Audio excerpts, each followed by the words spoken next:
Bonjour à toutes et à tous. Eh bien, écoutez, je suis très heureuse de vous retrouver ici sur une nouvelle vidéo dans laquelle on travaille donc ensemble sur une playlist de fond qui relie ici les points ensemble. C'est l'objectif, c'est-à-dire qu'on a travaillé une toile de fond sur le monde intérieur. Ici, on travaille une toile de fond sur l'appréciation extérieure.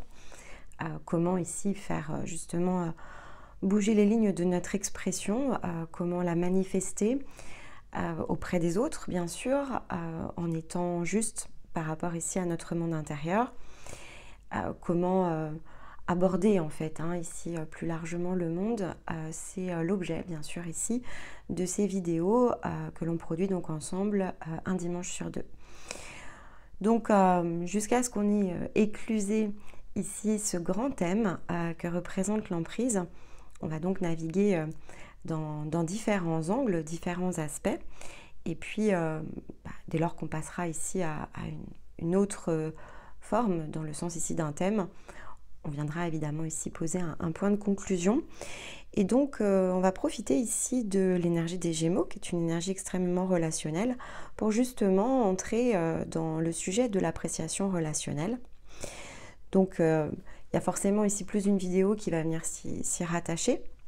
Mais c'est vrai voilà, que c'est un angle extrêmement important. C'est également une manière d'interagir ici de façon beaucoup plus active, bien sûr, ici avec le monde.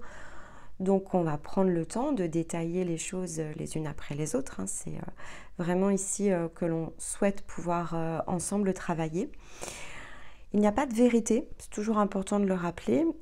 C'est une transmission, ce sont des choses ici qui nous semblent être importantes d'être partagées, qui s'inscrivent en fait de façon ici, on va dire, cohérente avec ce que l'on est, ce que l'on fait bien sûr, ce que l'on accompagne ici sur la chaîne, mais également ce que l'on accompagne dans le sens ici le plus individuel. Et donc voilà, c'est une ressource comme à peu près tout le reste ici des vidéos. Elle est un petit peu, je veux dire, hors des cycles, cette série, parce que finalement, elle s'adapte, quel que soit ici votre niveau de développement. Chaque écoute redéclenchera évidemment ici un lot de compréhension. Donc, on aborde les choses en les détaillant un maximum, mais ce serait très difficile de toujours faire le tour de la question, même sur un point en particulier, simplement ici au travers d'une vidéo. Donc c'est un condensé, chacune ici de ces vidéos est une forme de condensé. Une fois n'est pas coutume, en plus je prépare, c'est-à-dire que j'ai beaucoup de notes ici, ça fait l'objet vraiment d'un travail, alors je vais dire très précis, ne serait-ce que pour diviser ici, on va dire en catégories, il faut que je puisse avoir les idées claires pour ne pas mélanger les vidéos les unes avec les autres. Mais effectivement, voilà, on prend vraiment le temps de la discussion. On essaye de faire des formats qui ne sont pas trop longs pour que ce soit plus facile ici à écouter, pour faciliter évidemment la prise de notes et surtout revenir dans les contenus. Mais voilà, on avait convenu la dernière fois de ne pas se mettre de pression ici de temps, en tout cas au moment où j'enregistre ici cette nouvelle série de vidéos autour de l'appréciation relationnelle. On a conclu les bases en se disant, prenons le temps. Ne nous mettons pas ici une limite qui pourrait être contre-productive.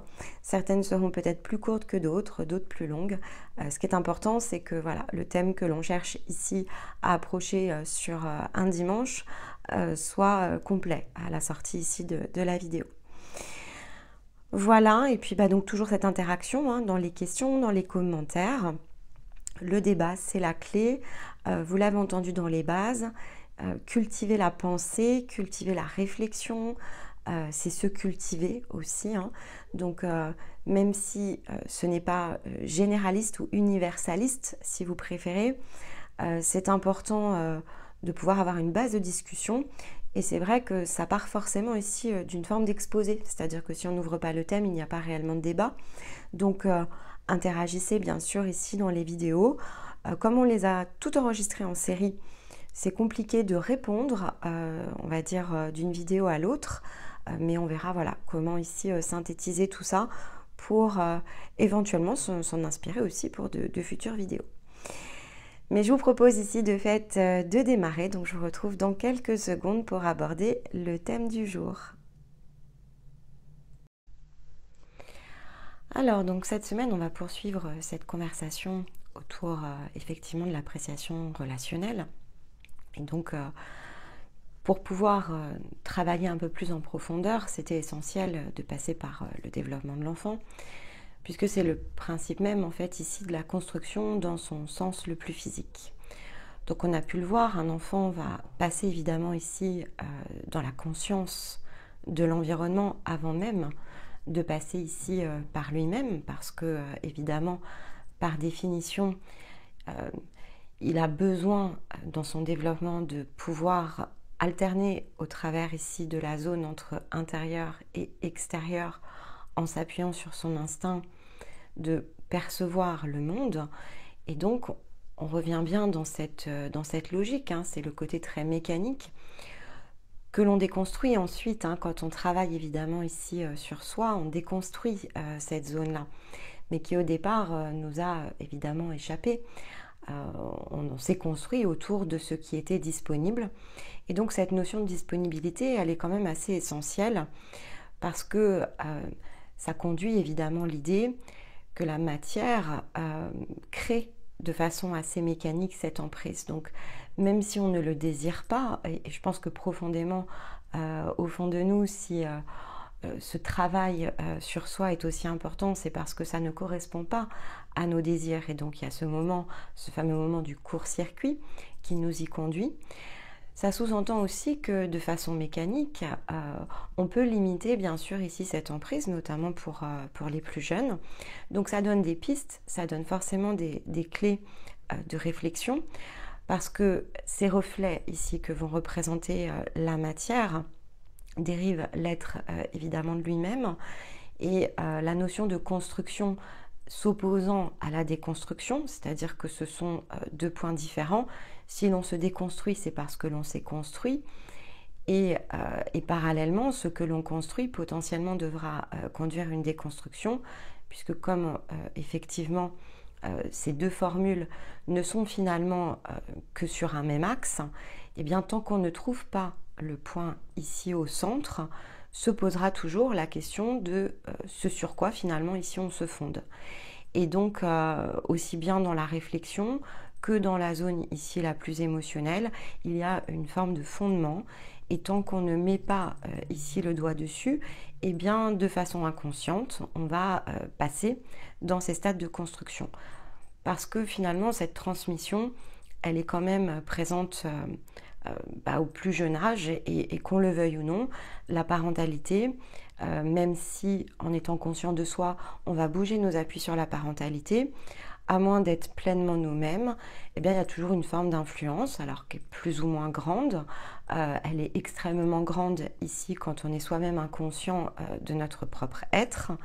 Elle se réduit, mais il reste bien sûr ici de nombreux espaces à mesure que l'on progresse.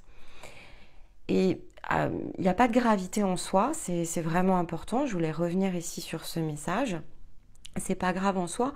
L'emprise, on peut pas tellement s'en couper. Et même si effectivement on est pleinement conscient de nous-mêmes, alors parce qu'on change nos appuis dans nos interactions, on va plus être dans l'aide, on va être dans le soutien. On va plus ici être dans le conseil, on va être dans l'orientation. Mais quand bien même on est sur ces appuis, l'appréciation relationnelle, la nôtre, qui cherchons à changer et à mettre du mouvement dans nos fondations, eh bien, elle n'est pas aussi automatique ici en face de nous. Parce que le simple fait de prendre corps crée de l'emprise. Et donc, au-delà de tout ce que l'on peut transmettre, ça va être quelque chose d'assez difficile de conduire ici un autre être à faire abstraction de tout ce qui l'entoure. Et donc, certes, vous pouvez être une personne auprès de laquelle finalement ici on vient chercher une forme d'orientation, et vous pouvez le faire de façon extrêmement juste, mais dans l'appréciation relationnelle au sens le plus large, ça va être rare de trouver ici, on va dire un enfant, par exemple, ou même un adulte, qui est lui-même dans sa propre déconstruction, n'être entouré que de ce type ici de personnes qui sont conscientes d'elles-mêmes. Donc, on ne peut pas contourner l'emprise, Ça, c'est quelque chose qui est important. Ces décalages physiques, ils sont liés à différents facteurs et différents paramètres et on ne peut pas tous ici les éviter. Donc, il ne s'agit pas ici de maîtriser l'environnement du point de vue extérieur en dehors de notre propre zone. On peut être soi-même et ça peut influencer les autres à se dévoiler, à se découvrir. Ça peut leur ouvrir une voie, mais on ne peut pas les forcer, évidemment, ici à emprunter cette voie. Et de la même manière, ils devront quand même passer ici par différents stades, et notamment selon le nombre de chemins de pensée qui ont été créés dans l'intervalle, leur donne une base. Cette base n'est pas identique à celle qui était la vôtre, elle ne le sera jamais. Chacun est dans sa propre singularité, mais ça fait partie, voilà, de l'apprentissage. Et donc, c'est un apprentissage, alors, encore une fois, qu'on ne peut pas éviter, mais même s'il n'y a pas de vérité autour de ça, au plus profond, en tout cas de moi, je pense qu'on ne doit pas l'éviter. Parce que c'est aussi une manière, justement, de pouvoir se déployer. C'est quelque chose qui entraîne une dynamique, qui est importante pour que ça soit une base acquise et non pas une base transmise, qu'il y ait quelque chose qui se crée autour de ça. Et donc, nourrir la réflexion de quelqu'un d'autre, c'est quelque chose qui peut évidemment le soutenir, c'est-à-dire que permettre à une autre personne de comprendre qu'il est important de ne jamais saisir les choses en l'état, de développer sa réflexion, de créer une alternative aux chemins de pensée les plus préconçus, c'est en soi déjà un très grand pas. Et globalement, c'est ici qu'on doit se limiter dans notre interaction, c'est proposer ici des opportunités, des pistes de réflexion. Et la réponse ne sera jamais ici dans le fait de convaincre quelqu'un d'autre ou d'imposer son point de vue ou d'affirmer ici des vérités qui, dans le fond, ne concernent évidemment que nous-mêmes. Et donc, ces changements que tout à chacun peut aller créer, ils sont importants, ils peuvent durer l'ensemble d'une vie, ils peuvent être une forme de court-circuit, c'est-à-dire que vous pouvez vous faire écho d'un court-circuit, mais si et seulement si, j'ai envie de dire, les fils sont dénudés, donc si en fait la personne, c'est le bon timing pour elle, et donc qu'il y a une forme de visibilité ici autour de ça et qu'on voit l'ouverture. Par contre, effectivement, chez un enfant, il y a, si c'est le vôtre, bien sûr, il y a aussi une forme de responsabilité, parce qu'encore une fois, il vous a aussi probablement choisi pour cette capacité à créer le soutien, créer l'ouverture, créer effectivement le questionnement, l'aider à se développer dans sa propre zone sans vous accaparer ici cette relation. Donc c'est un travail qui peut s'effectuer effectivement de concert, mais si et seulement s'il n'y a pas de forme de prise de position ferme autour de votre propre être. C'est-à-dire que vous êtes ce que vous êtes et l'enfant doit pouvoir être ce qu'il est. Il doit pouvoir passer ici par son propre scénario. Et donc, on peut lui apprendre le plus tôt possible, bien sûr, le discernement. On peut éveiller sa curiosité. On peut l'aider à s'approprier ce qu'il est, quel que soit effectivement ici son âge, avec la limite notamment ici de la puberté. Tout ce qui va se passer dans les premiers stades est assez essentiel, mais tout ce qui va se passer, on va dire, dans l'étape vraiment enfant, qui commence à accéder à sa propre zone de réflexion et jusqu'à la puberté, peut être de très belles fondations. Au-delà, ça peut provoquer du conflit, parce qu'il y a une appropriation qui est certainement plus présente et donc on arrive à un âge, la puberté, où on va avoir du mal à se différencier de la norme. Ça peut être quelque chose de compliqué, notamment si ça n'a jamais été pratiqué. La personnalité, quelque part, s'est créée en fait, elle a été construite. Et donc à partir du moment où on passe dans la construction, à partir du moment où le soi a été construit en passant par les autres et que ces autres peuvent avoir représenté une forme de modèle, eh bien ça peut être beaucoup plus difficile, voire ça peut créer aussi des déséquilibres. Il peut y avoir une distorsion et donc il faut faire attention aussi à ce phénomène de distorsion. ne pas forcer les machines, être conscient que le timing de chacun lui appartient et donc cette attribution ici qui est la sienne, une fois qu'elle est placée, eh bien non, en fait il faudra travailler vraiment ici différemment, toujours voilà, rester dans l'ouverture, c'est la posture la plus juste qui permet à l'autre finalement ici de suivre son propre chemin. Et là donc on va retomber bien sûr dans ce que l'on peut appeler l'altruisme, c'est-à-dire respecter. En fait, il faut vraiment respecter l'autre pour ce qu'il est, avec son propre sens de construction. Une fois que c'est fait finalement, eh bien, on peut marcher aux côtés, par exemple, de son enfant. On peut rester ce soutien. Ça peut être fait notamment jusqu'à ce qu'il devienne un adulte au sens pour le coup le plus inconditionnel, parce qu'on lui porte évidemment ici de l'amour, mais il faudra voilà, trouver aussi un équilibre autour de ça, parce qu'il faudra vraiment être dans cette conscience que chacun suit ici son propre chemin, et même si ça tire les élastiques, le partage ici est la clé, et avoir au fond de son cœur toujours cette certitude que les choses savent toujours se placer de manière juste lorsque le temps est venu, c'est de la foi aussi. Et en attendant, il faut respecter cette croissance parce que, eh bien, comme tout être ici, et même si c'est notre enfant, il est en croissance, il a de l'expérience et de l'expérimentation ici à faire autour de ça.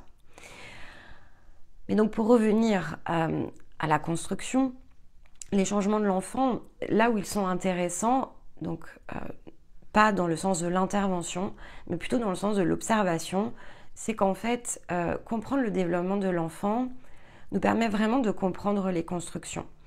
Il y a une visibilité ici, c'est-à-dire que ça donne vraiment cette notion de visibilité. On peut voir comment les choses se structurent, comment les fermetures se créent aussi.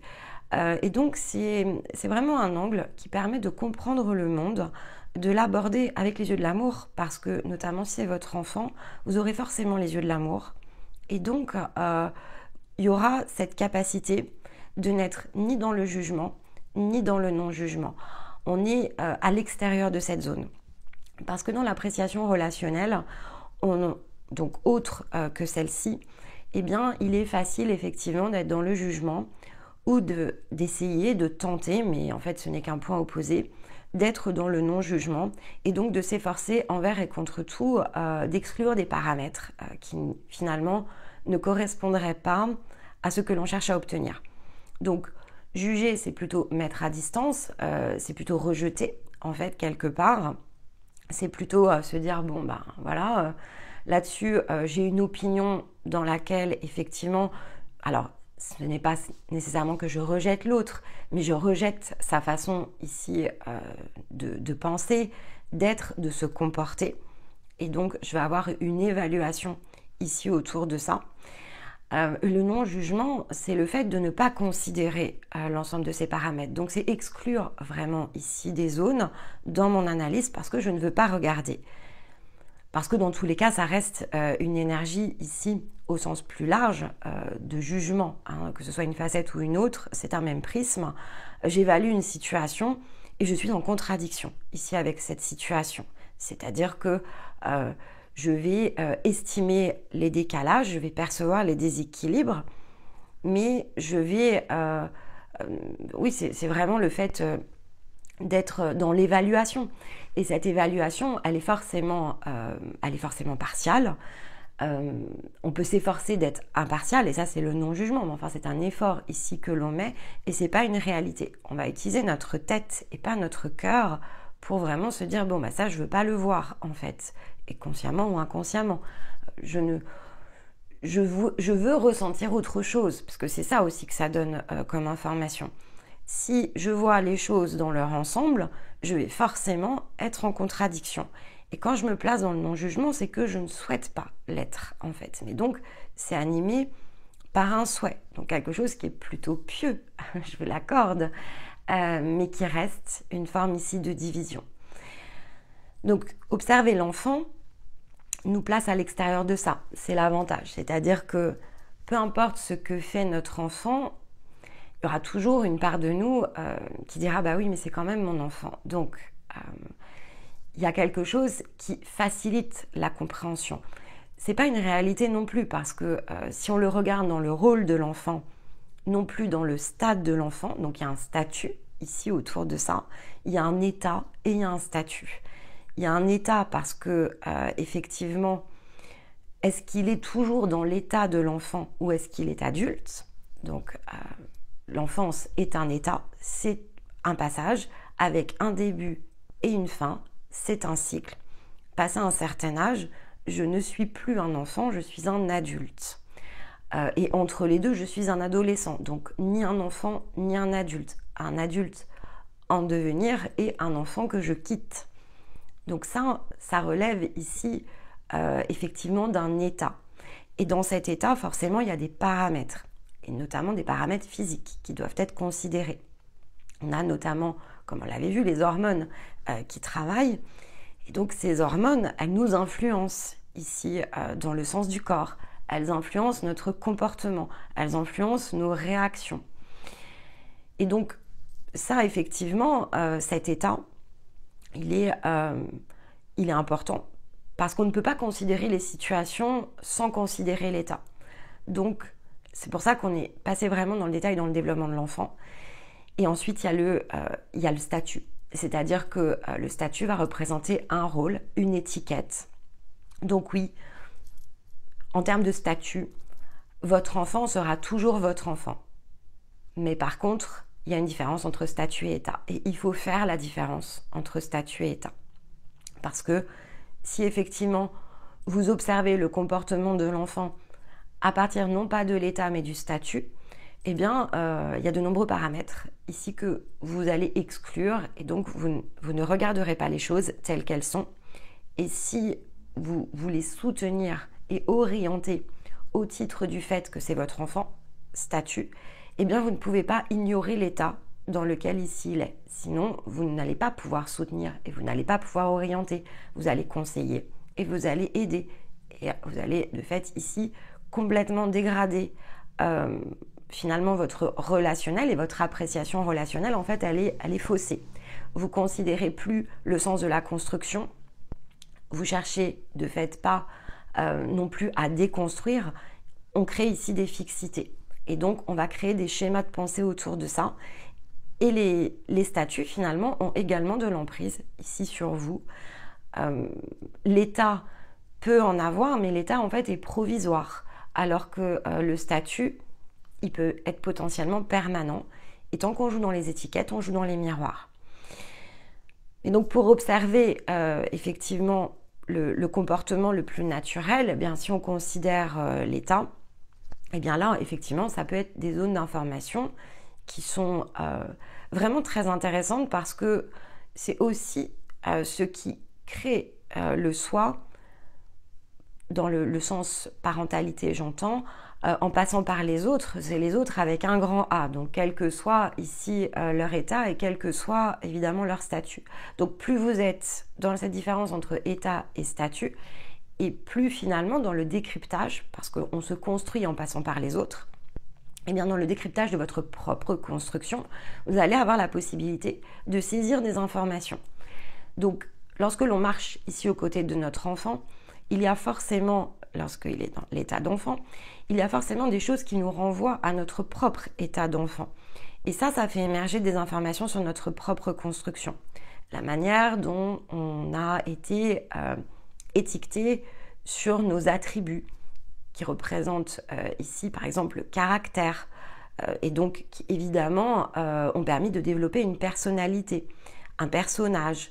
On est passé de l'état ici instinctif, potentiellement intuitif par période, à effectivement l'état au niveau ici de la construction de l'identité. Et donc, dans la construction de l'identité, il n'y a pas que le caractère, il va y avoir le tissu social, il va y avoir ici les habitudes, la manière dont on a interprété la société, ce que l'on nous a transmis, bien sûr, ici autour de ça. Donc ça, c'est quand même quelque chose qui est très important parce que ça nous permet vraiment de faire un constat, d'autant plus si on le fait très objectivement, autour de la manière dont tout cela se crée, en fait, et la manière dont tout ce qui touche aux couches, parce qu'effectivement, construire, étymologiquement, c'est le fait d'entasser par couches, c'est ce qui nous permet d'édifier, de bâtir quelque chose. Et là, en l'occurrence, ce que l'on construit dans ces instants-là, c'est vraiment un personnage. On construit ici un personnage de fiction, vraiment, entendez-le dans le sens fiction. Ça ne vous représente pas. Il y a une grande différence entre votre état le plus naturel et celui ici qui a endossé les couches, justement. Donc, de regarder comment les choses ici se mettent en place. Alors, dans le regard de l'enfant que vous étiez, dans l'interaction avec l'enfant qui est le vôtre, c'est quelque chose qui, évidemment, aide beaucoup. Ça fait vraiment appel aux cordes et dans les phases d'observation, si vous vous observez, par exemple, ici être parent, eh bien, vous allez aussi détecter ces fameuses empreintes. Alors, côté caractère, bien sûr, on cherche souvent inconsciemment des points de similarité avec nos enfants. Et puis, c'est très commun, en fait. C'est-à-dire que, encore une fois, c'est quelque chose qui est très inconscient. On se dit, bah, il me ressemble à mon âge ou à son âge, je lui ressemble, j'étais vraiment le même enfant, j'avais tel ou tel trait de caractère. En fait, on cherche vraiment ce qui nous relie ici à notre enfant. Et si on le fait, bon, encore une fois, donc, comme c'est souvent inconscient, c'est un moyen quelque part de nous rassurer. On cherche aussi des traits en commun. Il y a cette idée de filiation, bien sûr. Mais si vous le regardez dans un autre angle, tout cela relève de l'étiquette. Évidemment, vous êtes deux individus très différents. Vous pouvez avoir des traits physiques en commun, mais ça relève plutôt de la biologie qu'autre chose. Et dans le caractère, en fait, il n'y a rien qui vous prédestine à avoir le même caractère. La seule chose qui vous prédestine à avoir des points communs autour de ça, c'est finalement ce que vous allez transmettre en tant qu'adulte. Et donc, ces points de similarité, s'ils existent, c'est parce qu'il y a quelque chose ici qui est mis en commun autour de ça. Donc soit c'est une règle issue d'une règle qui vous a vous-même été imposée et il y a une forme de transmission, vous attendez, et donc c'est dans l'échange ici comportemental que l'autre se comporte de telle ou telle façon, parce que pour vous, ça a peut-être été un cadre épanouissant, c'est peut-être des choses ici qui vous correspondaient. Le sens de la construction n'est pas toujours non plus quelque chose de négatif. C'est une manière de sécuriser et un enfant a besoin de sécurité. Donc, il ne faut pas tout rejeter. Mais c'est intéressant de s'interroger. Pourquoi je le fais en fait ici? Pourquoi je place cette couche sur mon enfant? Est-ce qu'elle est issue d'une couche qu'on a placée sur moi? Est-ce qu'elle est issue de la connaissance de moi et donc de quelque chose que je désire ici transmettre? Mais dans ce cas-là, il faut le faire consciemment. Ou est-ce qu'effectivement, c'est plutôt une réaction automatique? Et en fait, en tant qu'individu, on a énormément, bien sûr, de réactions automatiques au départ. Mais comme on passe notre temps, en tout cas un temps donné, à les déconstruire pour révéler le côté le plus authentique et que pour bon nombre d'entre vous, vous en faites une quête, eh bien c'est vrai que c'est très intéressant de vous poser la question dans vos interactions, de ne pas être de façon immédiate en interaction ici avec un enfant, c'est quelque chose qui est assez sain. On sort de l'enfant, eh bien c'est la même chose avec tout à chacun.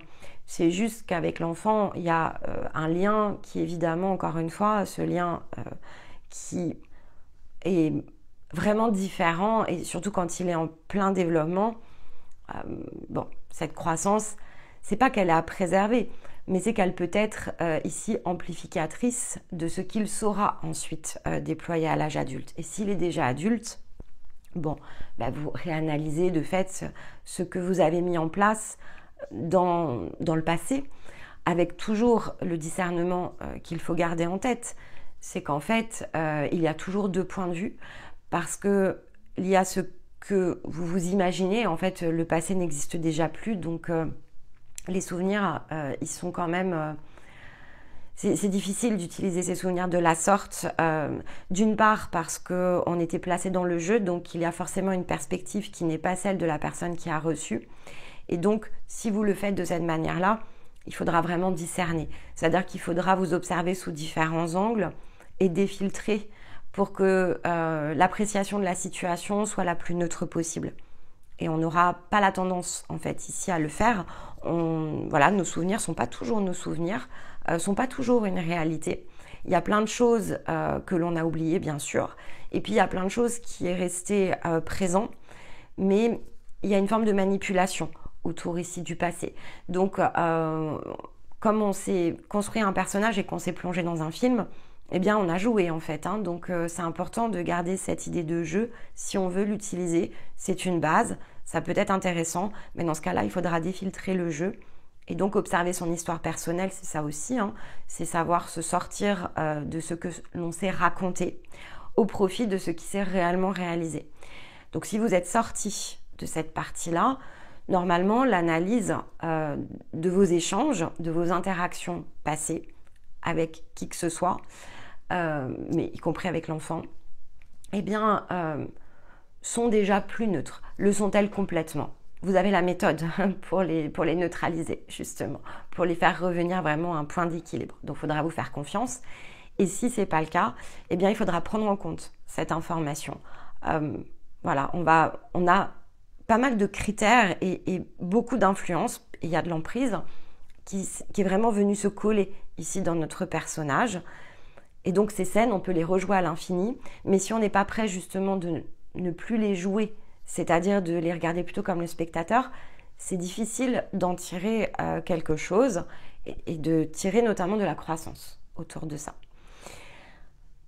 Donc, le fait d'entasser par couches, le fait de bâtir et d'édifier, amène forcément l'inverse, le besoin à un moment donné de déconstruire.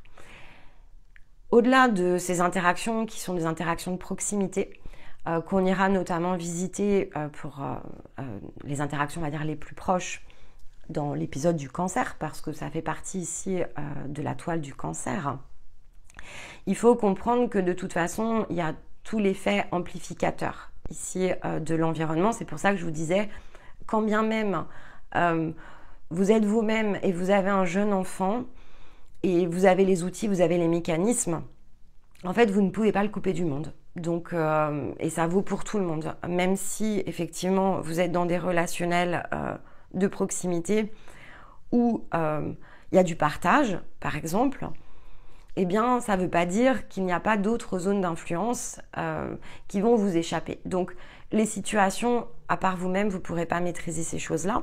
Mais par contre, vous pouvez les comprendre et vous pouvez comprendre où se situent les zones d'amplification. Alors, on est dans une ère où on pourrait se dire, ok, tout est évidemment beaucoup plus amplifié. On parle d'ère de mondialisation, il y a l'émergence du numérique, le digital, de façon aussi, on va dire, on dépasse un petit peu le stade ici purement numérique. On entre aussi dans des sujets qui vont, dans le futur, amener d'autres opportunités, mais aussi d'autres contraintes avec l'intelligence artificielle. Mais donc, ici, on va se baser plutôt sur ce qui est déjà présent. Si on prend l'exemple de l'intelligence artificielle, on n'en est qu'au démarrage, donc on n'est pas complètement implanté de façon totale encore dans cette technologie. Elle régit déjà beaucoup nos vies, mais elle n'est, à ce stade-là, elle n'est pas prédominante dans le côté le plus numérique. Ça prend de l'essor, clairement, mais c'est pas... il y a encore ici des choses qui restent à l'extérieur, non pas de tout contrôle, mais ça n'a pas tout remplacé encore. Et c'est important de s'arrêter déjà sur ces deux mots, parce que souvent, en fait, et c'est aussi une forme d'emprise, ce sont des argumentations à la difficulté de ce monde. Oui, mais les problèmes viennent de la mondialisation, ou oui, mais avec l'essor du numérique, effectivement, l'environnement nous échappe. Et c'est réel, et en même temps, c'est pas tout à fait correct de le dire comme ça, parce que déjà, le système dépend de la manière dont on l'utilise. Et donc, ce que l'on construit ici avec ça, ou ce que l'on cherche ensuite à déconstruire. Et finalement, dans ce monde, tout a sa place. C'est qu'est-ce que l'on crée, en fait, et la conscience que l'on met derrière cette création qui va faire, évidemment, ici, la différence. Et au-delà de la création, c'est l'utilisation. Donc, encore une fois, cet environnement, il n'est pas plus dangereux qu'il ne l'était à d'autres époques. C'est juste le danger qui a changé de forme. Mais les dangers ont toujours été omniprésents. Et depuis la nuit des temps, en fait, depuis que l'espèce humaine a émergé, eh bien, le danger, il est omniprésent. Il a simplement bougé, il a simplement changé. Nos préoccupations présentes, actuelles et potentiellement futures ne sont pas celles, ici, des formes précédentes, des âges et des époques. Et en fait, c'est juste une question de cycle. Donc, il y aura toujours du danger dans toutes les époques. Il y aura toujours la possibilité, évidemment, de créer, parce que c'est ce que ça crée, des espaces dans lesquels, des brèches dans lesquelles on va s'engouffrer. Mais en même temps, on peut toujours adopter un comportement responsable, quelles que soient les époques, en fait. Et rien ne nous en empêche parce qu'on dispose de tout ce qu'il faut. Au travers même de notre corps, on dispose de tout ce qu'il faut. Je vous renvoie ici à la différence entre humain et homme. Donc, on est doté d'un cerveau. Le cerveau, il peut fonctionner à plein régime, il peut se développer, il peut être cultivé. On peut cultiver notre pensée, on peut cultiver ici nos idées, on peut développer notre curiosité, on peut ne pas ici se figer dans un point, ou effectivement, on peut avoir peur, on peut rejeter, on peut juger, on peut trouver des excuses. On a beaucoup parlé d'excuses dans le processus du taureau. En fait, l'expérimentation, elle suit ce que vous décidez. C'est votre propre impulsion. Donc, on peut évidemment avoir peur de ce qui nous entoure et on peut légitimement se poser des questions sans avoir peur pour autant.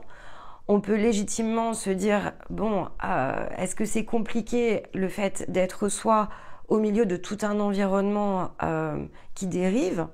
Ça, c'est assez légitime et ça peut être légitimement posé à fréquence régulière. Là où ça deviendra une contrainte, c'est si finalement on ne cherche pas la possibilité au milieu de tout ça. C'est-à-dire qu'il y a toujours une possibilité. La nature, en fait, elle est vraiment très bien faite, elle est parfaite. C'est une création extrêmement juste. Donc, si tout cela s'offre à nous, c'est pas pour combattre, en fait, quelque part. Je crois pas, en tout cas fondamentalement, je ne pense pas que cette création nécessite que l'on se batte pour elle. Elle nécessite que, au travers de tout ce qui est disponible, en tout cas, là pour le coup, c'est vraiment une opinion de ma part et elle est sujet à caution et sujet à discussion. Mais fondamentalement, au fond de moi-même, je pense que déjà la paix, elle se trouve à l'intérieur de nous-mêmes, que chaque époque donne des contraintes et des opportunités. Et c'est la manière dont on assemble les choses à partir de ce qui se présente qui fait qu'effectivement, on peut être en croissance ou on peut se fixer et complètement s'arrêter ici de grandir, voire on peut régresser. Mais ça, finalement, ce n'est qu'un choix. Et ça, c'est quelque chose qui relève vraiment de l'individualité. Donc, c'est ce que chacun va décider ici pour lui-même. Ce n'est pas le libre arbitre. Vous connaissez mon opinion sur le libre arbitre. Je n'ai pas forcément envie de revenir dessus par rapport à cette vidéo. Si ça le nécessite, je reviendrai dessus. Voilà, si notamment ça fait partie de vos questions. Si vous avez besoin que je me repositionne ou que je redéveloppe cette notion, pourquoi pas. Mais c'est pas une question de libre arbitre. Pour moi, ça, c'est aussi une donnée un peu vague. Voilà, on n'est pas dans les on n'est pas dans les fameux trucs en isme. Mais enfin, il y a quelque chose ici qui touche au dogme avec cette notion. Donc pour moi, c'est pas un dogme, c'est vraiment une question de position. En fait, on est libre, on a toujours été libre, hein, la question se pose pas en fait, on est toujours libre de faire ce que l'on veut. On peut s'évertuer à penser qu'on ne l'est pas, il n'y a pas de problème, on s'est construit une belle tour d'ivoire, on s'est construit une prison mentale, donc c'est logique de le penser. Je n'ai pas de problème en fait ici avec cette idée. Au contraire, je pense que oui, la majorité d'entre nous, quand on démarre, d'ailleurs, c'est cette absence de liberté qui nous fait démarrer. On ressent beaucoup de contraintes et on se dit, mince, ça devrait quand même pas être comme ça la vie. Donc c'est plutôt un moteur que ce n'est effectivement ici une contrainte. Mais on n'a pas besoin nécessairement d'arbitrer autour de ça. L'arbitrage, ça conduit l'équilibre et les déséquilibres. C'est pour ça que je ne suis pas tout à fait raccord avec cette notion de libre arbitre. Mais en revanche, ce qui est sûr, c'est que l'extérieur recèle d'opportunités, c'est extrêmement abondant. Et cette ère, qui certes va amplifier les problèmes, peut être aussi amplificatrice de solutions. Donc ça amplifie ce que l'on souhaite conduire. Mondialisation, c'est la combinaison de deux mots en fait. En étymologie, mondialisation, c'est un mot trop récent pour être issu ici d'une racine, on va dire une racine latine par exemple. Mais c'est la combinaison de deux mots. Alors pour le coup, effectivement en latin, c'est la combinaison de monde et de globe en fait. Donc monde signifiant univers et globe signifiant en tous sens. Donc si on redoute la mondialisation, on pourrait, en tout cas, on peut en tirer ici cette information. Ce qui nous fait peur, c'est ce que l'on ne connaît pas. La peur, en fait, c'est une émotion qui va se déclencher lorsque l'inconnu nous fait face et que finalement on ne sait pas ce qui se passe derrière la porte. Donc, si on redoute la mondialisation, c'est qu'effectivement, on regarde les choses du point de vue extérieur et donc le monde, il peut aller dans tous les sens. Et ça, c'est une réalité. Je vous renvoie à ce que moi, en tout cas dans les observations, ici, c'est quelque chose qui est assez omniprésent comme idée. Je me dis, mais des fois, c'est vraiment n'importe quoi. En fait, ça n'a ni queue ni tête. C'est un zoo à ciel ouvert. Parce qu'effectivement, le monde part dans tous les sens. Parce que collectivement, il y a une perte de sens. Et ça, je pense qu'il ne faut pas le nier. Et c'est aussi pour ça qu'il y a énormément de méthodes qui émergent, qui créent et offrent des contrepoids. Est-ce qu'elles permettent de donner du sens? Est-ce qu'elles permettent à un individu de retrouver son propre sens?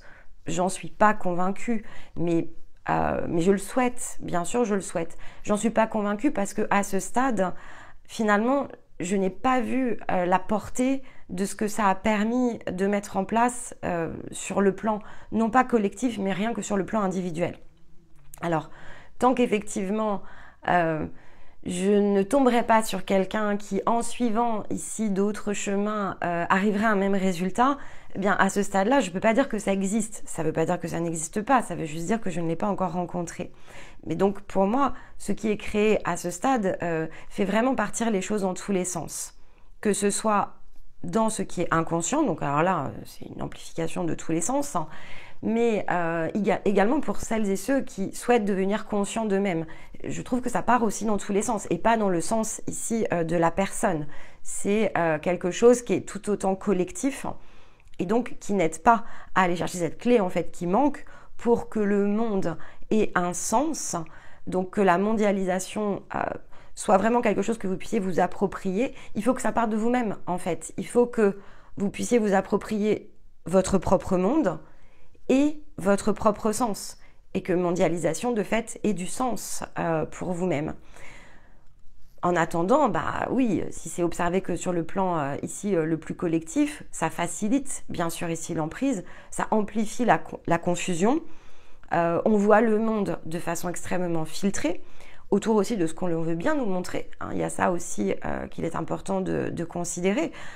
Aujourd'hui, c'est très difficile, et ça on en avait parlé, il me semble, il y a probablement 18, peut-être même 24 mois, le temps est devenu très relatif, je ne sais plus, mais peut-être certains d'entre vous s'en souviendront, mais c'est vrai que, à part ce qui est visible, c'est-à-dire pas répercuté en écho en termes d'information, vraiment dans lequel vous pouvez constater de vos propres yeux, sans le filtre de ce qui est rapporté, je trouve que c'est devenu très difficile de se faire, non pas une opinion, les opinions, ça, on peut s'en faire tous les jours, mais regarder les choses de façon objective et pouvoir se les approprier dans le sens de notre propre monde. Donc c'est une mondialisation qui est effectivement extrêmement extérieure, qui est en plus très orientée selon ce que l'on souhaite conduire. Donc selon un dogme ici et une empreinte et une façon de façonner l'individu qui est recherché. On cherche un sens de construction ici. Donc à partir de l'objectif que l'on sert, on oriente l'information.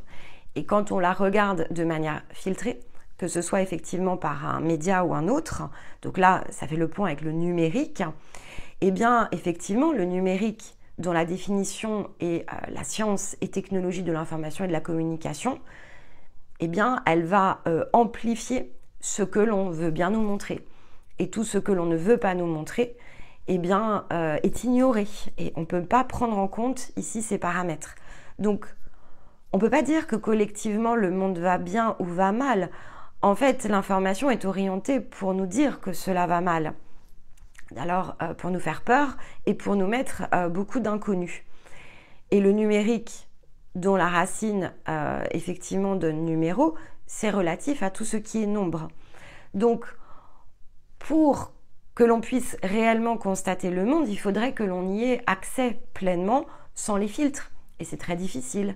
Alors il est préférable bien sûr de se concentrer sur notre propre zone et de considérer, eh bien, encore une fois, les choses avec discernement et regarder plutôt les opportunités que cela offre. Donc utiliser la mondialisation et le numérique à votre propre service, en fait c'est vraiment une opportunité. C'est quelque chose ici que l'on peut diffuser de façon beaucoup plus large, quel que soit finalement ce que vous souhaitez créer dans votre vie. Eh bien on est dans un monde qui certes amplifie l'emprise, ça c'est réel, c'est une possibilité, mais peut aussi amplifier la diffusion de ce que vous êtes. Et donc eh bien, si on n'est pas dans cette ère, ça ne peut pas se produire de la sorte. Ici, la propagation d'autre chose, elle pourrait être tout aussi rapide que ne l'est finalement la propagation de ce qui crée la prison. Donc, si demain, on voulait réellement collectivement trouver la paix, on aurait à notre disposition des supports qui nous permettraient d'amplifier ici le message. Alors, c'est difficile parce que est-ce que c'est juste? Est-ce que finalement ce serait correct de le faire comme ça? En fait, c'est pour nous, de notre point de vue, en tout cas, on l'utilise. On utilise la mondialisation et on utilise le numérique. Et lorsque l'on a choisi d'utiliser ces supports, on s'est dit, bah oui, en fait, on est conscient qu'on est noyé au milieu du reste. C'est pas le sujet, en fait. Mais on se dit, la personne qui réellement a envie de développer sa pensée, quelqu'un qui va fouiller, en fait, et donc qui va pas s'arrêter simplement au plus rapide, eh bien, elle aura la possibilité de nous trouver. Et en fait, nous, c'est ce type ici, finalement, de chemin qui est celui que l'on sait soutenir, que l'on sait orienter. Donc, ça ne nous intéresse pas à ce stade-là, on n'aurait même pas la capacité de pouvoir faire les choses autrement. On a besoin quand même ici de créer des zones de proximité. Et donc, on ne pourrait pas le faire de cette manière-là. Aujourd'hui, à ce stade-là, en tout cas, et jusqu'à présent, ce n'était pas possible. Peut-être que demain, il y aura d'autres opportunités et peut-être qu'on aurait une capacité plus grande ici à diffuser ces informations. Mais à ce stade-là, effectivement, c'est trop tôt. Et quand vous allez lancer ici vos propres projets, si ce n'est déjà fait, ça va être sur ce même principe. C'est-à-dire que ça peut être une aide, mais il faut pouvoir vraiment maîtriser ce principe ici d'expansion, puisque c'est un principe d'expansion, il faut être prêt aussi à l'expansion. Et donc, bien parfois, on ne l'est pas. Si par exemple, vous construisez ici dans vos projets de vie, si vous êtes en train de créer une entreprise, par exemple, il faudra servir la demande. Donc, si ça va trop vite, vous n'aurez peut-être pas la capacité, la structure, etc. Et donc, c'est une ressource, c'est une aide. Ce n'est pas toujours ici quelque chose qui nous place sous emprise. Ce sont des accélérateurs en réalité. Mais c'est vrai que, voilà, c'est comme tout. Il y a toujours quelque chose que l'on peut utiliser. Parce que la création est suffisamment bien faite pour nous avoir donné, certes, les problèmes, mais aussi porter les solutions. Et donc, si on prend cet exemple que représente la mondialisation et le numérique, certes, c'est un problème. Et en même temps, c'est un moyen, ici, de pouvoir, dès lors que c'est relatif à soi, d'utiliser des médias qui créent ici une zone d'expansion. Donc, tout ce qui compte, finalement, c'est la vision que l'on porte, la connaissance évidemment de notre être, la manière dont on sélectionne les choses, alors qu'on aille chercher de l'information ou qu'on la diffuse, c'est cette sélection, c'est ce discernement, c'est notre capacité ici à conduire quelque chose qui relève évidemment du soi. Donc la seule pièce finalement qui manque pour pouvoir vraiment explorer et amplifier de façon juste, eh bien c'est le soi en fait. Il n'y a que cette pièce-là qui manque. Et donc cette construction au départ qui n'est pas vous, qui est une construction de personnalité, elle s'est entassée par couches. Et donc, il faudra évidemment ici la déconstruire pour revenir à la pièce manquante, utiliser le soi et donc pouvoir derrière amplifier au travers de cette ère qui, encore une fois, a certes ses dangers, mais a réellement ses opportunités, que ça puisse être une ressource que vous mettez ici à votre service. Donc, tout cela n'est que temporaire. On est vraiment aussi dans un cycle de croissance. Et donc, quand on passe ici par ces stades de construction, quel que soit notre âge, ou de déconstruction, quel que soit notre âge, en fait, la méthode change peu. C'est effectivement la réappropriation du soi qui est la clé. Alors, construire et déconstruire. Effectivement, c'est intéressant construire et déconstruire parce que, bon, au-delà de l'entassement par couches, les couches, elles sont multiples. On fait un petit détour, bien sûr, ici sur ces couches pour quelque part livrer le champ des possibles et que cette emprise finalement puisse avoir une fin. Il faut être conscient vraiment de toutes les couches et même ici les plus profondes ou celles que l'on va, c'est pas qu'on va réchigner à les retirer, mais il y a toujours des endroits où on a du mal en fait ici à regarder. Donc il y a la couche de l'identité, l'appropriation ici qui va passer au travers effectivement alors de l'identité dans le sens le plus administratif du terme, recevoir ici un prénom, un nom, ça signifie donc une filiation. On s'inscrit ici dans une forme de généalogie. Et dans cette généalogie, eh bien, il y a différents paramètres. Il va y avoir la race, il va y avoir l'identité culturelle, possiblement l'identité religieuse.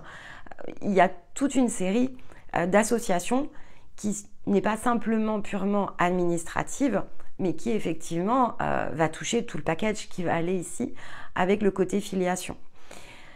Il y a la couche de la personnalité, bien sûr, et celle-ci... elle ne va pas être 100% liée à la filiation, elle va être liée à bien d'autres choses, hein. Elle va se lier aux apprentissages aussi que l'on a prévu de réaliser dans cette incarnation. Et puis il y a le reflet, évidemment ici des autres, mais qui répondent à leur propre sens de construction. Donc c'est interconnecté, c'est-à-dire que la construction, de toute façon, elle passe nécessairement par les autres. Et ce que disent les autres, en fait, dans le fond... notamment lorsque ça s'est fait au plus jeune âge, on le valide. Il n'y a pas de raison en fait de le remettre en question. On remet peu en question, surtout des choses qui vont relever de ce que l'on va identifier comme qualité.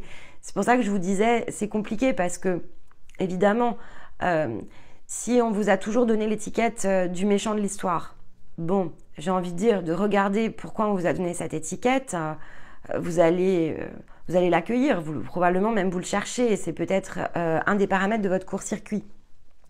Si on a dit de vous que vous étiez, je ne sais pas, que vous étiez soupe au lait, que vous étiez trop curieux, que vous êtes un solitaire, que vous êtes agressif, etc. Ça, c'est pas très joli en fait. Donc tout ce qui n'est pas très joli, on n'a pas trop de problème à le regarder. Mais par contre, on va avoir des problèmes à regarder ce qui est beau. Donc en fait, quand on se déconstruit, on ne peut pas juste déconstruire ce qui nous arrange. Autrement, il va rester toutes les couches qui finalement sont un peu brillantes. C'est sûr que si on a toujours dit que vous étiez beau, que vous étiez belle, si on a toujours dit que vous étiez pleine de bonté, gentil, que vous êtes toujours souriant, toujours joyeux, bon... ça, globalement, ça ne va pas faire partie du premier stade de déconstruction. D'ailleurs, vous risquez de vous appuyer dessus. Et c'est pas du tout malsain, au contraire, hein, on a besoin de capitaliser aussi sur de l'estime. Pour pouvoir passer les premiers stades, il faut quand même renforcer l'estime. Donc, si on ne vous a jamais trouvé des qualités, ou très peu en fait, et donc plutôt les reflets étaient très négatifs, il va y avoir un sujet d'estime.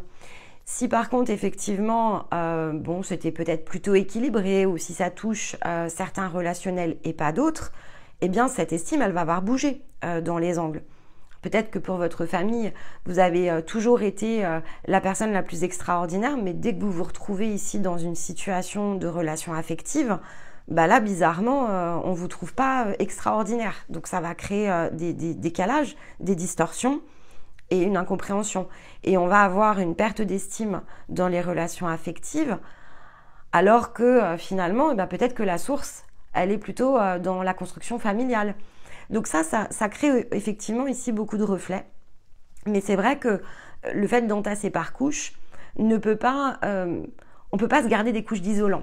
Si on veut vraiment aller chercher la clé du soi, il faudra les retirer aussi, il faudra aller les chercher, il faudra comprendre pourquoi on a toujours dit que vous étiez quelqu'un qui avait de la chance, alors que effectivement, dans la définition de chance, vous n'avez pas l'impression ici que dans votre vie d'adulte, vous êtes chanceux ou que la vie vous sourit. Et donc, c'est vrai que quand on a cette étiquette-là, eh bien, peut-être voilà, qu'on est en train de se dire c'était mieux avant en fait. Avant, effectivement, j'étais l'enfant qui avait de la chance. Aujourd'hui, je suis l'adulte à qui rien ne réussit. Il y a voilà, une petite distorsion. Si effectivement, on était concentré à vous apprendre par exemple les bonnes manières ou à améliorer vos manières, etc. Bon, là forcément, il y a aussi un comportement qui a été associé autour de ça. Peut-être que vous n'avez plus la capacité à vous ouvrir à la différence ou à la spontanéité. Il y a peut-être des choses qui vont vous agacer aussi au contact des autres. Bon, il y a des petites choses qui sont toutes bêtes, mais finalement, on ne devrait pas apprécier la relation que l'on partage, la relation naissante ou même l'envie d'aller vers quelqu'un autour de certains critères. En fait, ça ne devrait pas se faire qu'à partir de ça. C'est-à-dire que si par exemple, je ne sais pas, alors souvent c'est à table, par exemple, ça a dû vous arriver dans votre vie, on vous a appris à manger d'une certaine manière, et puis vous vous retrouvez peut-être, je ne sais pas, au premier contact ici d'un rendez-vous, et en fait, vous avez vraiment vos habitudes, vous tenez vos couverts d'une certaine manière, et là, en fait, vous voyez que la personne, je ne sais pas, moi je vais vous donner un exemple qui me concerne. Quelqu'un, par exemple, qui se saisit de sa fourchette comme d'une fourche. Bon, moi, en fait, dans la manière dont j'ai été construite, c'est bizarre. En fait, c'est une façon de se tenir à table, hein, je mets vraiment ici les guillemets, et bien qui m'interpelle, en fait. Alors, il n'y a pas, ici, je ne suis pas en train de regarder la personne comme une bête curieuse, mais c'est vrai que c'est pas mon comportement naturel, c'est pas ma manière de me comporter. Pareil pour le langage, par exemple. Il y a des personnes ici qui, effectivement, dans nos entourages, vont avoir un langage qui est plus ou moins soutenu. Bon, c'est vrai que ce côté soutenu du langage, eh bien, il va dépendre quand même de nombreuses choses et de vos centres d'intérêt aussi. Lorsque vous étiez enfant, on a plus ou moins développé son langage, par exemple, au travers de la lecture, etc. J'ai pas pour habitude, par exemple, ici, de dire des gros mots. J'en dis, c'est pas le sujet, en fait, mais dans certaines circonstances... Et voilà, et c'est très peu finalement, mon langage est plutôt celui que vous entendez dans les vidéos par exemple, mais voilà, mais ça m'empêche pas ici d'avoir un côté plus, je veux dire spontané, ça n'a rien à voir avec la spontanéité, mais voilà, c'est le côté lâchage où en fait on n'a plus envie ici d'être dans cette forme de langage, mais c'est assez conscient. Mais par contre, effectivement, il y a certains mots qui m'écorchent les oreilles, ou la manière parfois dont on s'adresse aux enfants, ça peut m'accrocher un peu les oreilles. Et encore une fois, c'est pas du jugement, c'est juste le fait d'être interpellé par certains comportements. Donc cette interpellation, en fait, elle donne quand même ici un sens de construction, elle donne quand même ici des informations. C'est sûr que je ne vais pas être interpellée par des choses d'une même manière que quelqu'un qui ne les aurait pas vécues. Donc ce conditionnement, il est réel et on ne peut pas le nier en fait. Simplement, sans le nier, c'est comment je me positionne ici par rapport à ça, parce que finalement, mon soi, que je le veuille ou non, ça n'a pas d'emprise et ça ne doit pas avoir d'emprise sur l'appréciation relationnelle. Et si c'est le cas, eh bien, effectivement, ici, on va être dans le préjugé. On n'est pas dans le jugement ou dans le non-jugement. En fait, on est dans des préjugés. Et il y a beaucoup de préjugés aussi dont on doit se séparer. Donc, tout ça fait partie des choses qui sont plus liées à un personnage que ce que vous êtes. Parce qu'aujourd'hui, vous avez peut-être ici un langage soutenu, alors que peut-être d'autres, effectivement, l'ont moins, mais en d'autres circonstances et dans d'autres époques et dans d'autres incarnations, eh bien, c'était peut-être l'inverse. D'où, effectivement, le travail aussi qui doit être fait autour des préjugés. Cette fabrique personnelle, elle donne la cage, ok? Et c'est pour ça que c'est important de ne pas rester ici dans aucune couche inconsciente, parce qu'à un moment ou un autre, de toute façon, ça limitera la progression. Alors, dans sa version la plus construite, le personnage, il est étouffé, bien sûr, hein. Et donc, avant l'étouffement, il y a plein de choses qu'on va construire. Donc, au-delà des couches qui vous appartiennent, il y a toutes les couches qui, sous l'influence de ce qui vous appartenait, ont été créées. Et donc, ici, on va avoir construction de famille, construction des situations matérielles au sens plus large du terme, construction d'une carrière, tout ce que l'on s'efforce de faire dans la situation matérielle qui touche aussi à la manière de se sécuriser, acheter une maison, acheter un appartement, posséder une voiture. Donc il y a tout ce qui va toucher aussi la possession, ça c'est quelque chose qui est très important. Il y a tout ce qui s'est organisé et structuré. Alors la question que vous pouvez vous poser, c'est est-ce qu'il faut tout revisiter? La question n'est pas là en fait.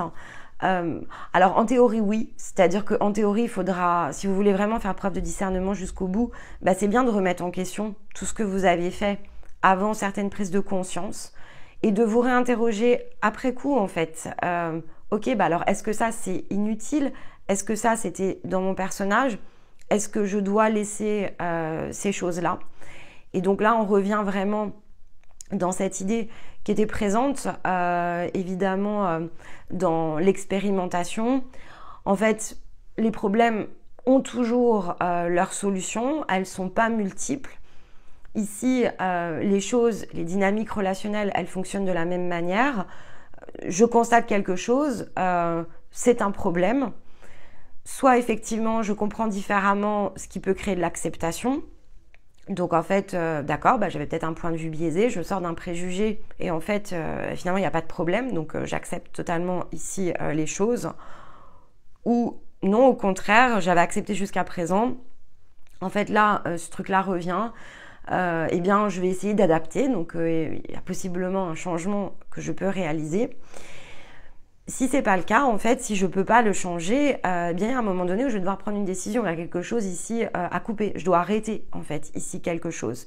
Donc, soit effectivement, j'accepte les choses parce qu'en changement de point de vue, je m'aperçois qu'elles sont pas réellement ce que j'avais ici interprété. Soit effectivement, l'interprétation est correcte, mais dans ce cas-là, la dynamique, elle me correspond pas. J'essaye d'impulser différemment, donc je change, je fais bouger ici certaines choses.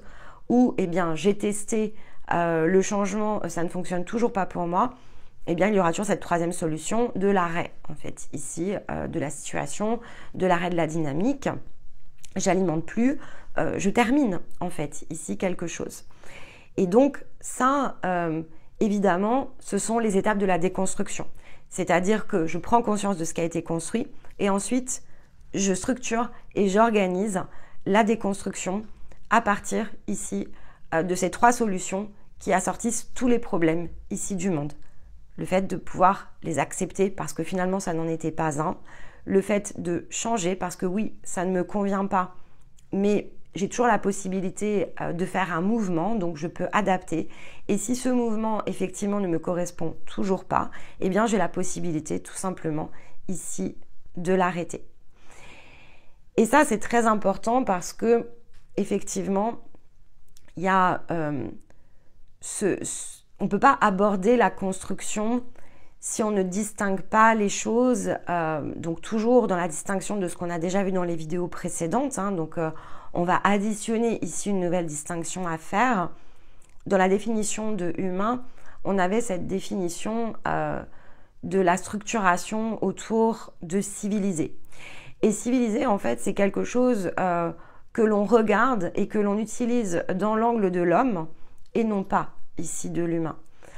Alors au départ, et c'est comme ça qu'on peut construire des règles en fait, que l'on peut s'appuyer dessus. Donc si on veut passer par un processus de déconstruction, il faut aussi déconstruire cette notion. Civilisé, il y a deux sens en fait. Si vous regardez la définition d'un dictionnaire, il y a deux sens. Alors il n'y a aucune invention ici de ma part, hein. C'est le fait ici de construire un personnage qui va devenir un bon citoyen. Ça, c'est l'homme civilisé. L'homme civilisé, il va travailler autour d'un modèle. Et donc, ça vient de la racine civile, qui est citoyen en latin. Enfin, dont une des racines est citoyen en latin.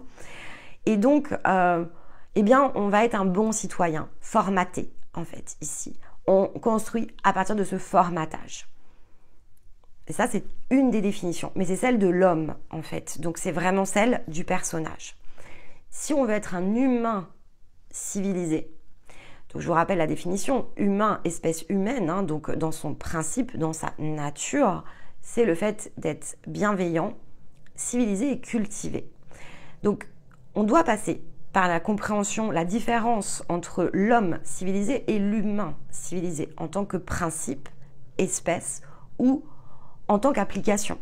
Donc l'application versus la main de l'homme, puisqu'il est celui qui crée les cages, eh bien c'est de faire de nous des bons citoyens. C'est globalement de cette manière-là.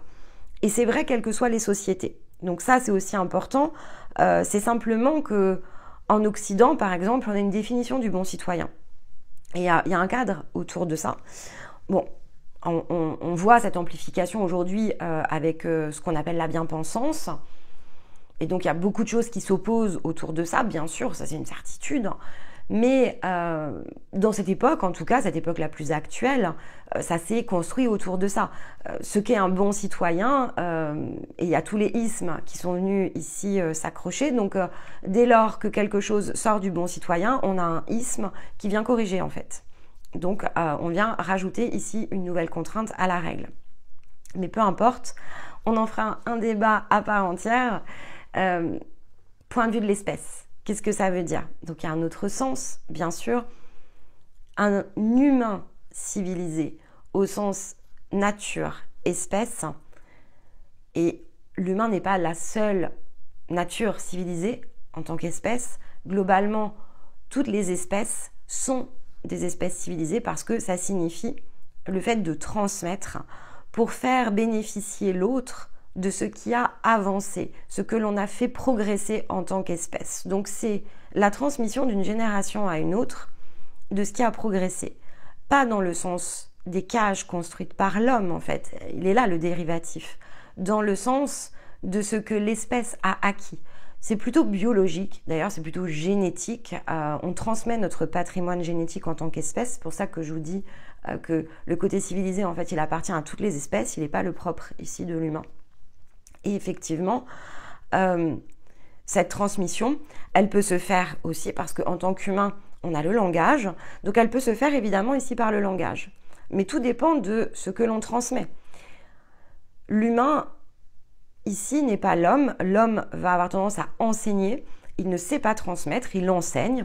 Il érige autour de dogmes, il crée des cages et il dit bah toi en fait tu seras bon, la nature c'est bien mais on a besoin de bâtir en fait, hein, on a besoin de bâtir donc bon on va plutôt faire des jolies cages, finalement ce serait mieux qu'on se structure de cette manière-là, on va se mettre en sécurité. Évidemment, du point de vue civilisationnel, il y a eu ce temps où, oui, en fait, l'environnement était hostile. Donc, en fait, on a eu besoin ici de pouvoir bâtir des choses qui nous mettaient en sécurité du point de vue physique. Aujourd'hui, sommes-nous en sécurité physique avec ce que l'on a conçu? Je pense qu'on est en droit quand même de se poser la question. Est-ce que, finalement, pousser le paroxysme à ce point de la main de l'homme est nécessaire? On peut se poser la question. Par contre, on peut revenir encore une fois toujours sur ce même principe à l'essence. Est-ce que, effectivement, si on revient dans le sens de notre espèce, est-ce qu'on doit pouvoir transmettre ce qui a avancé et progressé? En fait, oui. Et À l'inverse aussi, on doit pouvoir être en capacité de transmettre ce qui dérive, en fait. Et là où finalement, on perd notre humanité. Là où finalement, on s'égare en tant qu'espèce. Ça aussi, il peut y avoir une forme de responsabilité autour de ça. Ce qu'il faut comprendre, c'est que les interactions, elles seront toujours à double sens. Ici, dans l'appréciation relationnelle, au sens le plus proche ou au sens évidemment le plus large. Tout comme la plupart des mots ont toujours une possibilité de double sens. Aujourd'hui, on a parlé de plusieurs doubles sens, et donc il y aura toujours une opportunité à l'intérieur d'un double sens de trouver quelque chose, non pas qui nous arrange, mais revenir au principe et non plus être effectivement dans le raccourci. Parce que c'est souvent de cette manière-là, en fait, que la pensée s'amoindrit, c'est dans le raccourci. Et ça vaut aussi pour, effectivement, qu'est-ce que l'on veut faire perdurer, qu'est-ce que l'on veut faire progresser. Parce qu'il y a une différence aussi entre faire perdurer quelque chose et progresser. Et c'est pour ça que je vous dis, est-ce que ce que l'on crée aujourd'hui de la main de l'homme est un progrès, ou est-ce que ce n'est destiné qu'à faire perdurer quelque chose auquel on s'accroche? Et ça, il faudra aussi se poser la question, de façon évidemment collective, mais commençons par nous-mêmes en fait. Qu'est-ce que dans ma vie, parce qu'ici se situe une emprise, je choisis de faire perdurer? À quel endroit les choses, si elles sont libérées, peuvent progresser? Qu'est-ce que j'entends par progrès? Et qu'est-ce que je veux transmettre de fait ici autour de moi et dans mon entourage relationnel autour de ce qu'est le progrès? Comment je veux concevoir ici cela à partir de moi? Comment je le conçois et comment je l'applique, bien sûr? Comment je le pense et comment je l'exécute? Comment je le ressens et comment je le matérialise? Toujours la double entrée, y compris et surtout d'ailleurs ici avec vous-même. Et souvent ce qui bloque, ce sont les émotions. Mais les émotions, il faut vraiment revenir aussi à la base. Le cœur, il est pas exposé, en fait. Aujourd'hui, on n'expose pas notre cœur. Il est pas vulnérable, le cœur. Le cœur, c'est le cœur. Donc, le cœur, il est pas divisé, il n'est pas divisible, y compris dans le sens physique. C'est-à-dire qu'il ne l'est pas sur le point de vue énergétique, mais en plus, physiquement, ce n'est pas un organe qui est conçu de cette manière-là. La seule part de nous qui est divisée et qui interagit, influence et donc est vulnérable, notamment à l'emprise, en fait c'est la tête. Le cerveau, il est structuré, physiquement parlant, il est structuré de deux hémisphères, un droit, un gauche. Il est la représentation même en fait ici de la dualité. Les émotions, elles ne sont pas dans le cœur. Les pensées, elles ne sont pas dans le cœur. Les pensées et les émotions sont des champs d'information. Les champs d'information, c'est donc nécessairement issu de la zone cérébrale, d'un transmetteur. Et le cœur n'est pas transmetteur, en fait, ici, ni de la pensée, ni de l'émotion. L'endroit où les choses sont traduites, parce que nous avons un corps, se situe dans le cerveau. Si effectivement on n'en avait pas, ça interagirait peut-être directement avec le cœur. Le cœur se fait écho, c'est-à-dire qu'il se fait écho d'autres choses, où il peut absorber en écho effectivement le champ d'information. Et donc si par exemple on a peur, eh bien oui en fait, on peut ressentir dans notre corps, mais c'est quelque chose qui passe par les synapses, donc c'est quelque chose qui passe par la zone cérébrale et qui fait réagir le corps. Mais le cœur en fait il bouge pas. Il peut s'accélérer effectivement parce que le danger va avoir par exemple ici, on va dire quand on a peur et qu'on se sent en danger, eh bien ça va agiter les cellules de notre corps, donc ça va augmenter notre rythme cardiaque. Dans l'effort, notre rythme cardiaque s'accélère. Mais c'est un muscle, en fait. Donc, c'est quelque chose ici qui agit et réagit sur la base d'impulsion. Et donc, si effectivement, ma tête identifie un danger, si je projette une pensée qui est négative, donc qui m'effraie, si je me place dans l'émotion peur, eh bien, j'ai mon corps, en fait, ici qui va réagir. Et donc, oui, il va y avoir, évidemment, le cœur va se faire transmetteur. Il diffuse ici dans nos cellules parce qu'il pompe évidemment son énergie. Elle se diffuse au travers de la pompe. Il représente une pompe, le cœur. Donc oui, en fait, il diffuse l'onde. Il l'amplifie d'ailleurs, il peut l'amplifier. Mais donc il peut faire la même chose évidemment avec d'autres pensées et d'autres émotions. J'ai pris la peur pour que vous compreniez le mécanisme. Mais quand on redoute ici par exemple d'exprimer nos émotions, en fait, c'est la tête qui redoute le résultat, c'est pas le cœur. Le cœur, il peut pas être blessé. Ici, si on nous abandonne, si on nous rejette, si on nous juge, c'est pas le cœur en fait. Ici, le cœur, il n'a pas les yeux, il n'a pas les oreilles. Ça passe par la tête. Donc c'est la tête ici qui filtre l'ensemble. Et donc, toute cette emprise, elle passe nécessairement par là. Et notre appréciation relationnelle, elle en est évidemment beaucoup influencée. Cela crée une forme de piège. Et donc, si on revient à l'essence du besoin biologique, la plupart de l'emprise, en fait, ici, elle sauterait. Notamment l'ensemble de nos préjugés. Je reviens sur la construction de notre personnalité. Si on adressait les choses que du point de vue primaire, donc on retire la tête, en fait, on réagirait en mode instinctif, comme le reste de la nature. Et donc, dans la nature, un animal, ici, il y a alors, tout animal peut être une proie, évidemment. Donc, pour tous les animaux, il y a du danger. Mais ensuite, il y a un système ici de nourriture. Il va donc manger, par exemple, à satiété. Il ne tue pas pour blesser. Il tue parce que ça fait partie ici des caractéristiques de son espèce. Et donc, chaque espèce ici se nourrit d'une certaine façon. Et donc, certes, on pourrait dire que la nature est violente, mais encore une fois, c'est une interprétation de notre cerveau. En fait, la nature est surtout très équilibrée parce qu'elle s'équilibre d'elle-même. Donc, on a des lions qui vont venir manger certains mammifères qui régulent, par exemple, ici, la multiplication de l'espèce. Et en fait, tout s'équilibre.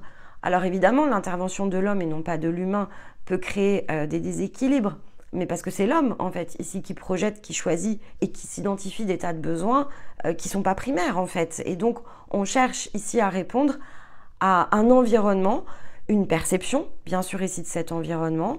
On répond à des critères de civilisation qui sont fondés ici sur des choses que l'on a d'une part complètement oubliées, c'est-à-dire qu'on va naître dans une famille, on va s'approprier l'identité culturelle, on va pas forcément la remettre en question. Peut-être que dans notre voix, on va la remettre en question très tôt, mais peut-être qu'on va la remettre en question très tard et peut-être jamais. En fait, ici, ça, peu importe. Mais on va s'identifier autour de ça. Mais ça, c'est vraiment la tête, en fait, qui nous permet de le faire. Si on retire ces filtres de la tête, on voit plus les couleurs de cette manière-là, on ne classifie plus les gens par leur race, surtout qu'en plus c'est assez faux de le considérer de la sorte, parce qu'en fait on a le même patrimoine ici, sur le plan, on est la même espèce en fait. Alors certes on a des couleurs différentes, mais on est quand même issus de la même espèce. Aujourd'hui une panthère c'est une panthère, peu importe la couleur de la panthère et le nombre de ses taches, son capital panthère, c'est le même. Donc on a la même chose chez l'être humain. Et on l'a en fait ici chez globalement toutes les espèces. Il y a des variations selon la géographie. Il y a des variations selon effectivement... c'est principalement quand même la géographie et donc l'environnement dans lequel le corps en fait ici se développe. Et l'adaptabilité, bien sûr ici de l'organisme. Et donc ça on le retrouve chez toutes les espèces, l'adaptabilité de l'organisme. Et donc... Pourquoi est-ce qu'on identifie? Pourquoi nous, en fait, ici, quand on prend corps, quelle est donc finalement ici cette construction qu'il nous faut impérativement déconstruire? Parce que, en dehors de nous opposer, il n'y a pas tellement grand intérêt pour tout ce qui va toucher ces paramètres purement biologiques. Mais en général, d'ailleurs, ce qui nous oppose dans la civilisation, ça va plutôt être la croyance, en fait, ça va plutôt être l'application. C'est plutôt le côté dogmatique que va représenter plutôt l'identité culturelle, l'identité religieuse et toutes nos habitudes. Et donc, dès lors que effectivement, on commence à ne plus respecter l'autre, eh bien, ça va poser assez rapidement un problème et ça crée une espèce de conflit. Respecter l'autre, ce n'est pas laisser l'autre faire tout ce qu'il veut. Je reviens à ce que je vous expliquais au départ. En fait, il y a quand même une différence et celle-ci vaut aussi pour l'identité, qu'elle soit géographique, culturelle, religieuse, peu importe. En fait, il y a état et il y a statut. Et ça, en fait, c'est très important parce que, eh bien, souvent, on va être plus statutaire que attaché ici à regarder l'état. Et donc, on va définir à partir d'un statut et non pas à partir d'une réalité constatée qui répond à un besoin réel, un besoin qui se relie ici à l'état de la personne, que ce soit un état émotionnel ou que ce soit ici un état mental. Ce reflet finalement qui est lié à la croissance de l'individu, il n'est plus respecté dès lors que le statut prend le pas ici sur l'état. Et donc on établit des règles sur la base des statuts, et c'est majoritairement ce qui pose problème aujourd'hui et ce qui crée tant de cages et tant de dissensions dans le fond. Alors, ça ne va pas bouger en claquant des doigts, ça aussi c'est compliqué, et parfois sur certains sujets, il faut trouver des solutions plus immédiates. Mais tant qu'on raisonne en fait ici de cette manière-là, bizarrement, il n'y aura pas de solution. Parce que la solution au fameux problème qui est finalement qu'au nombre de 3, accepter, changer ou effectivement choisir d'arrêter, elle ne peut pas se poser parce qu'en fait, on navigue entre les lignes. Et donc, c'est jamais aussi clair ni jamais aussi franc. Pourquoi ? Parce que c'est statutaire, en fait. Et donc, des sous-statuts, il peut y en avoir plein. On a subdivisé complètement le monde au travers ici de cette identité.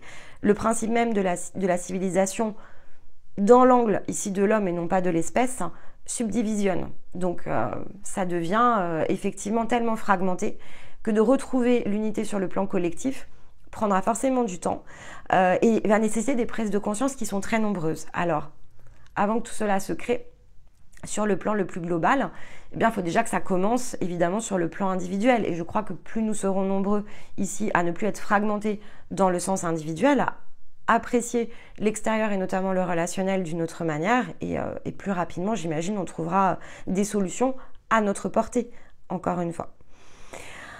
Alors ça nous renvoie bien sûr ici ce sens de la construction, construire ou déconstruire. Eh bien les deux créent de l'emprise, hein, d'accord, même si déconstruire nous fait sortir de l'emprise, tout va dépendre de ce par quoi on va remplacer cette déconstruction.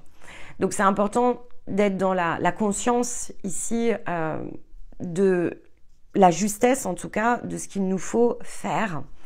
Et donc ici, on ne doit plus construire. Il y a ça aussi. Si effectivement on déconstruit, c'est pas pour construire de nouveau. Il faut regarder comment fabriquer différemment en conduisant ici un objectif. Donc on est plutôt dans le façonner. On va passer dans l'axe Cancer-Capricorne, qui est justement l'axe ici pour façonner. Et donc c'est ce façonnage, bien sûr ici, qui est la clé. Il y a une différence entre construire et tisser. Et donc, cette thématique-là, on va aller l'aborder ensemble. On va pouvoir travailler vraiment ici dans le sens de l'œuvre. Et forcément, ça va apporter des nouvelles perspectives. Ça va permettre de changer cet angle de vue qui, au départ, se limite vraiment à construire et déconstruire. Mais il faut comprendre le développement. Et c'est vrai que l'angle ici qu'offre cette partie-là, parce que tout finalement se rejoint et se tisse ensemble, hein, l'angle de la croissance, ici que se partage l'énergie des Gémeaux et du Sagittaire, donne vraiment cette idée d'interrogation autour de la construction, de la déconstruction et donc de nos choix d'orientation. Et ça ouvre une possibilité de le faire évidemment depuis l'angle ici des Gémeaux, c'est ouvrir le choix de nouvelles orientations. Lorsque l'on travaillera aborder ce monde extérieur du point de vue du Sagittaire, eh bien, on va pouvoir ici travailler différemment le sens du but. Mais effectivement, ici, c'est comment, au travers ici de cette appréciation relationnelle qui va complètement avec l'énergie ici des Gémeaux, le soi en passant par les autres, c'est beaucoup plus complexe que le simple jeu des miroirs. Et puis, ça dépasse évidemment la zone la plus individuelle.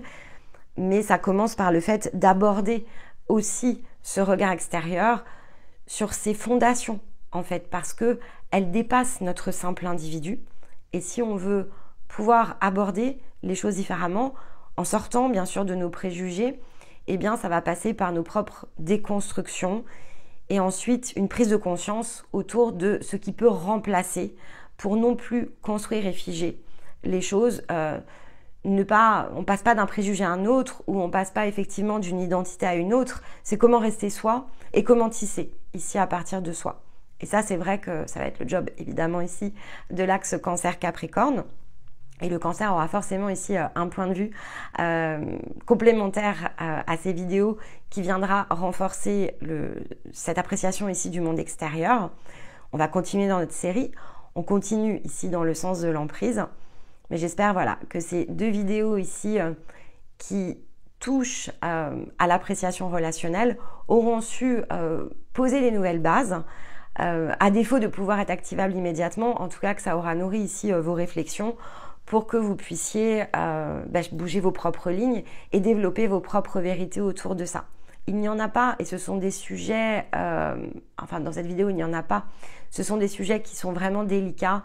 Là on commence à rentrer vraiment dans le cœur des sujets dits de société, mais ce que je veux vraiment que vous ressortiez, en tout cas dans l'idée, hein, c'était vraiment mon message ici autour de ces 2 vidéos, si vous revenez à l'essence du message et que vous apprenez au moins, même si voilà, construire et déconstruire en soi, vous allez pouvoir vous l'appliquer, mais dans le regard extérieur. Si vous pouvez vraiment faire cette différence entre humain et homme en sortant de ces 2 vidéos, c'est un très grand pas, vraiment un très grand pas, parce que je ne pense pas qu'autour de nous, les gens reviennent à cet état de principe dans leur réflexion, et plus nombreux on le sera, en fait, plus nombreux on sera à distinguer l'homme de l'humain, plus nombreux on sera en train de distinguer ce double sens de civilisé.